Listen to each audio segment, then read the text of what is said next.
down and get back up and fall down and get back up, and probably forgot what made him fall down in the first place.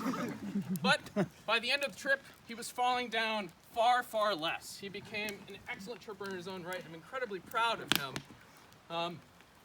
But on the note of hot, hot weather, this is really nice in normal weather. It's also nice in cold weather or wet weather, but it's not nice when it's 90 degrees and you're standing in an open field of fallen trees, cutting trees apart or carrying loads on your head over those fallen trees. But Joe loved to wear his jacket in 90-degree weather. And he loved to wear his jacket in 90-degree weather on long lake paddles. He loved to wear it all the time. So as a concerned staffman, I'd say, Joe, take that thing off. You're dehydrated. And he'd say, no, I'm fine. I need it. And I'd say, no, Joe, you're red in the face and you're stumbling around like a Brazilian belly dancer at a bar mitzvah. It's bad. And he'd say, oh no, I'm fine. So I'd be, oh my God. So we determined, of course, that Joe is cold-blooded. And combining this with the fact that he's deathly afraid of garlic and deathly afraid of sharp sticks, we determined that Joe is a vampire. So he adopted one alias, Vampire Joe. He adopted another alias, Deepwater Joe. So sometimes we'd be wading a rapid and there'd be a nice lane of dry rocks or partially submerged rocks, something with relatively low risk to walk along and walk your canoe along, maybe with a line. But Joe, when we were doing this, would throw himself into raging torrents of water. He had a profound love for doing this. He'd be walking along, and all of a sudden Joe would be off in the main current, grasping desperately at the shoreline, slowly slipping into the abyss. And I'd say, Joe, no! And I'd run over, and I'd pull him out, and I'd say, Joe, what were you thinking? Don't you know that foot entrapment is the largest killer in moving water these days? And he'd say, oh, I don't know what came over me. And then I say, all right, you just walk along the dry shoreline. I've got control of the stern. Just meet me further downriver. And then I'd look up, and he'd be back in the main current, desperately toward the shore. So I determined that it must be some sort of pathological affliction, and thus Deepwater Joe became his name. And now I think I do recall his whereabouts. This morning at Super Wallop, I mentioned offhand to the campers, you know, Lake Temagami is really, really deep. I mean, a really deep lake.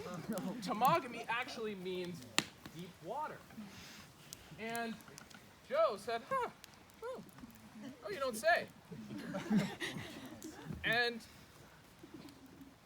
I hope he's out there somewhere. Thank you, Joe. See you next year. I don't know where Joe is. We'll have to find out. Meandering along the Atascan River, and it was really, really cool, and the whitewater was really, really big. So, Franco, get up here. Yeah, Franco. I love Franco. Franco had not sterned much in whitewater before the summer, so he was apprehensive about it, and he turned into an incredibly competent sternsman, incredibly competent canoe tripper, all thanks to his tenacious learning efforts. And Franco also taught me the concept of the culture. Now, I have always been part of the culture. We're all part of the culture. But we might be part of the culture and how it's not an umbrella so much as it is this amorphous blob that encompasses Fortnite and popular music, and it once encompassed playing card games and duels, but it no longer does. And at Keewaydin, it encompasses tup lines. The culture is a wave that we ride. I'm now quoting Franco. It's a wave that we ride. The culture is they're the seeds that we plant. We're all the culture. We're a part of it. You are the culture. But you might be a branch of the culture. He said, I'm the roots of the culture. Joe is also the roots of the culture. In fact, as the roots, we're studying to be wise men of the culture. And I didn't believe this. I said, what? Roots, branches, wise men? He's like, sure. I said, okay, so what branch am I on? And he said, well, you're on a branch of a different tree. And I was like, what? There are multiple trees? You get multiple trees in this analogy? He said, no, it's a forest of cultures. And we're not part of Joe and I are in this culture, and you aren't. And I'm like, and so then he started talking about $50 monthly payments and how this is going to be an incredibly lucrative enterprise down the line. So I was like, Franco, this culture thing is a pyramid scheme. You'll lose a lot of money. And he goes, that's what they want you to think, and then all of a sudden you're a wise man rolling in dough. Now, I'm really hip. I like all the new things. I played Fortnite many times. So I've been Battle Royale'd before.